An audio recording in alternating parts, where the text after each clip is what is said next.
The rain in Chicago that night felt personal.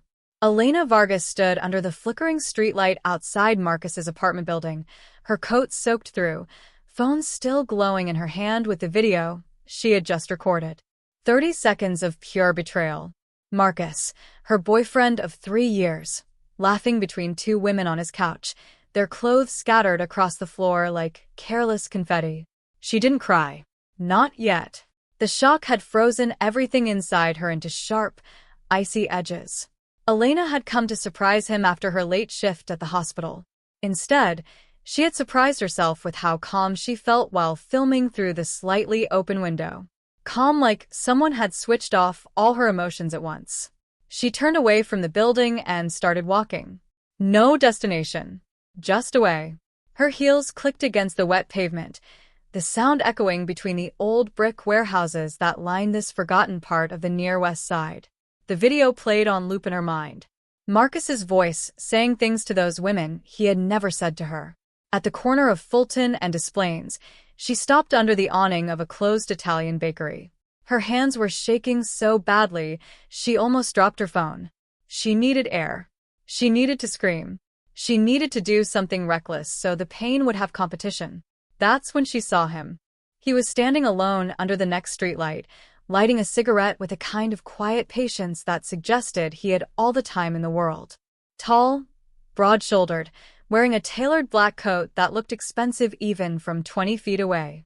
Rain slid off his shoulders like it was afraid to touch him.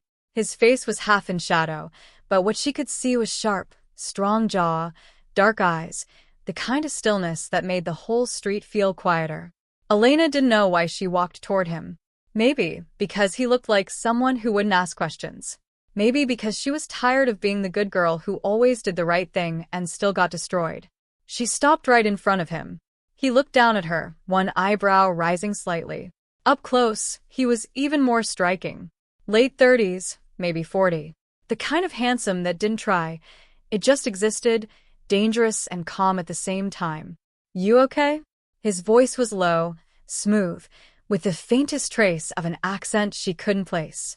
Italian? Something older. Elena laughed once, a short, broken sound. No. Not even a little. He studied her for a moment, taking in the ruined makeup, the wet hair sticking to her cheeks, the phone clutched like a weapon in her hand. Bad night. The worst. He nodded once, as if that was enough explanation. Then he did something unexpected. He took off his coat and draped it over her shoulders. It was warm and smelled faintly of cedar and something darker. You'll catch pneumonia, he said simply. Elena pulled the coat tighter around herself. It swallowed her small frame. For the first time in hours, she felt something other than rage and emptiness. I just caught my boyfriend cheating, she said, the words spilling out before she could stop them. With 2 women. At the same time.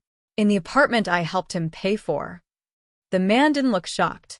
He didn't offer empty comfort. He just listened, cigarette burning between his fingers.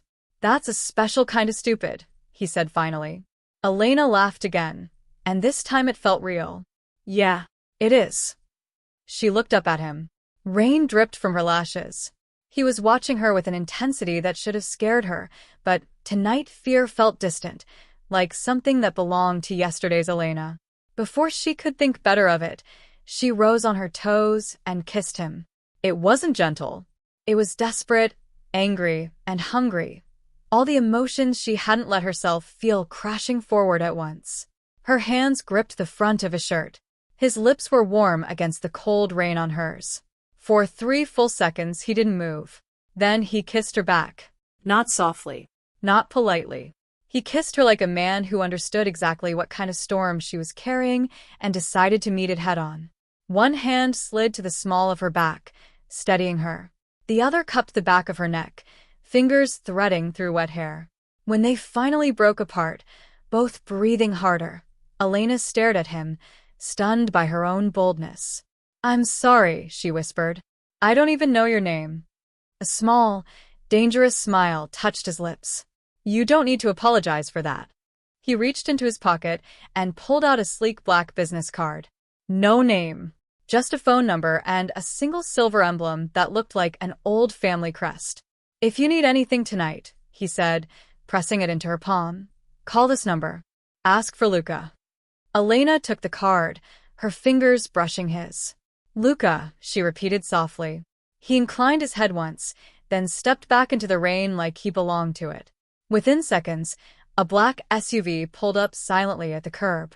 He got in without looking back. Elena stood there for a long moment, his coat still warm around her, lips tingling, heart racing for an entirely new reason. She had no idea she had just kissed one of the most powerful men in Chicago's underworld. Luca Moretti didn't do random encounters. He ran the Moretti family with the precision of a surgeon and the patience of a chess grandmaster. At 38, he had turned a once chaotic crime syndicate into a quiet empire that controlled shipping ports, construction contracts, and half the private security in the Midwest, none of it obvious to the outside world. He preferred silence to spectacle, power that whispered instead of shouted. But something about the rain-soaked woman with fire in her eyes had cracked through his usual detachment. When his phone rang at 2:17 a.m., he wasn't surprised to see an unknown number. "Luca?" Her voice was smaller now, the adrenaline fading. "Yes. I don't know why I'm calling. I'm sitting in a 24-hour diner, and I can't stop shaking. I think I'm having some kind of delayed reaction." He was already moving toward the door. "Where are you?" She told him. 20 minutes later, his SUV stopped outside the diner. Elena looked up as he walked in, still wearing the coat he'd given her. She looked smaller under the fluorescent lights, more fragile, but the fire in her eyes hadn't gone out. Lucas slid into the booth across from her. "You didn't have to come," she said. "I know." He ordered coffee for both of them. Black for him, cream and sugar for her, without asking. They sat in silence for a while as she wrapped her hands around the warm mug. "I'm Elena," she said finally. "Elena Vargas. I'm a nurse at Mercy General. Luca Moretti." She smiled weakly. "Nice to meet you, Luca. Even under weird circumstances." He studied her. Most women who learned his last name either ran or started calculating how they could use him. Elena just looked tired and honest. "Tell me what happened," he said quietly. So she did. The whole story. The 3 years with Marcus. The plans they had made. The way he had slowly made her feel small. The video she had recorded. The way she had walked away, without screaming or breaking things. When she finished, Luca's expression hadn't changed, but something colder had settled behind his eyes. "You did the right thing by walking away," he said. "I feel stupid for not seeing it sooner." "You're not stupid. He's weak." Elena looked down at her coffee.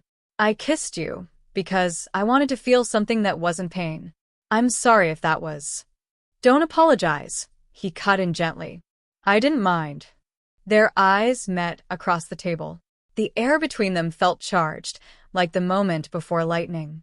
Over the next few days, Elena tried to return to normal life. She deleted Marcus's number. She blocked him everywhere.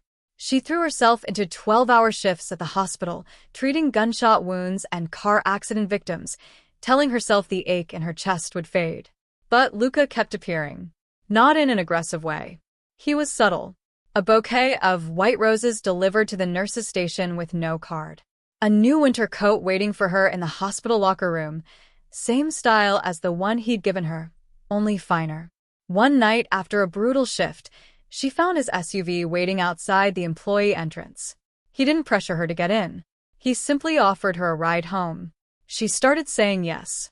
They never talked about his work. He never offered details and she never asked. She sensed the danger around him.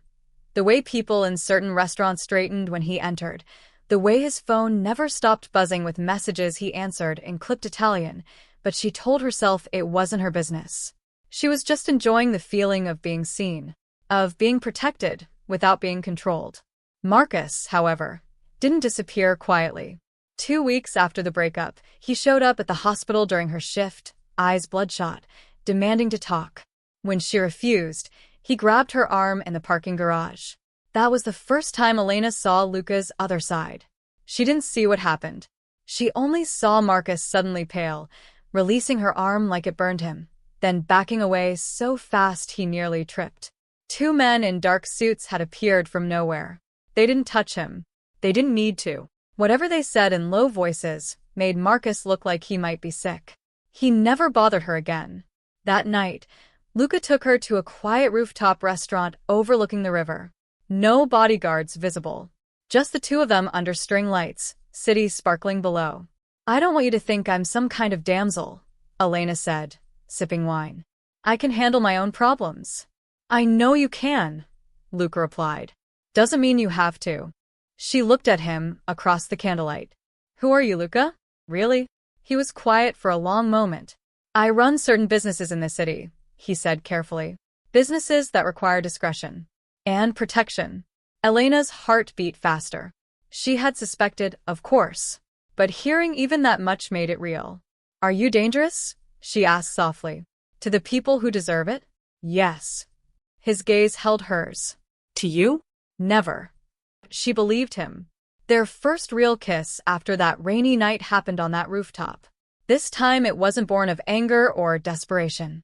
It was slow, deliberate, and full of everything they hadn't said yet. When they pulled apart, Elena rested her forehead against his. "I think I'm falling for you," she whispered. "And I don't even know if that's safe." Luca's hand cradled her face. "Then let me make it safe." But safety is a fragile thing when you're falling for a man like Luca Moretti. The trouble started 3 months later. A rival faction, younger, hungrier, less disciplined, decided the Moretti family had grown too comfortable. They wanted the port contracts. They wanted the respect. And they saw Elena as the perfect pressure point. One evening, as Elena left the hospital, a black van pulled up. 2 men tried to grab her. She fought hard, scratching, screaming, using every self-defense move she'd learned in nursing school for dealing with violent patients. She almost got away. Almost. Luca arrived like a storm. What happened in the next 10 minutes would later be whispered about in certain circles for years. Elena didn't see most of it. She was pulled into Luca's SUV by one of his men while gunfire cracked in the distance. When Luca finally slid into the back seat beside her, there was blood on his knuckles, but none of it was his. He looked at her, eyes blazing with something ancient and protective. "Are you hurt?" he asked, voice rough. She shook her head, adrenaline making her dizzy. "No." "I'm okay." He pulled her into his arms anyway, holding her so tightly she could feel his heart hammering. That was the night everything changed. Elena learned the full truth in Luca's penthouse overlooking Lake Michigan. He told her everything. How his father had built the empire, how he had modernized it, how he had tried to keep violence to a minimum, but sometimes the old rules still applied. He gave her the chance to walk away, to pretend none of this had happened. Elena sat on his couch, wrapped in a blanket, and thought about the last 4 months. About how Luca had never once made her feel small. How he listened when she talked about her patients. How he remembered she liked her coffee with cardamom. How he made her feel alive again after Marcus had slowly drained her. "I'm not leaving," she said finally. Luca closed his eyes for a moment, relief and worry fighting on his face. "You understand what that means?" he asked. "I understand I'm choosing you. All of you." He crossed the room in 3 strides and kissed her like a man who had been drowning and finally found air. Their relationship didn't become easier after that. It became real. Elena kept her job at the hospital, but now she had discreet security whenever she worked late. She learned to recognize the signs when Luca was dealing with something serious, the tighter set of his jaw, the way he would disappear for hours without explanation. She never asked for details. He never brought the darkness home. Instead, they built something beautiful in the spaces between. Quiet dinners where they talked about books and travel and the kind of future neither had dared imagine before. Weekends at a private lake house where Luca taught her to skip stones and she taught him how to make her grandmother's arroz con leche. Nights when he would come home exhausted and she would patch up his knuckles without questions, just quiet care. 6 months after that first rainy kiss, Luca took her back to the exact corner where they had met. The rain was falling again, softer this time. He didn't get down on one knee. Instead, he pulled her close under the same streetlight and slipped a simple platinum ring onto her finger, a single flawless diamond surrounded by tiny emeralds the color of her eyes. "I don't do traditional proposals," he said, voice low. "But I do forever. If you'll have me." Elena looked up at the man who had walked into her worst night and somehow turned it into her greatest love story. "Yes," she whispered. 1,000 times yes. They kissed as the rain fell around them, slow and deep and full of promise. In the years that followed, Elena Vargas became Elena Moretti. She never stopped being a nurse. She never asked Luca to leave his world. Instead, she became his quiet anchor, the one person who could make the most feared man in Chicago smile like an ordinary man in love. And sometimes, late at night, when the city slept and they lay tangled together, Luca would trace the line of her jaw and murmur the same words he had spoken on their wedding day. "You kissed a stranger in the rain and changed everything." Elena would smile against his chest and reply softly, "No, I kissed the man I was meant to find." Outside, the rain would keep falling on Chicago's streets, washing away the old and making room for the new. Just like it had the night a heartbroken nurse had dared to kiss a dangerous man without knowing who he really was. And found, in the most unexpected place, the kind of love that doesn't break. It builds.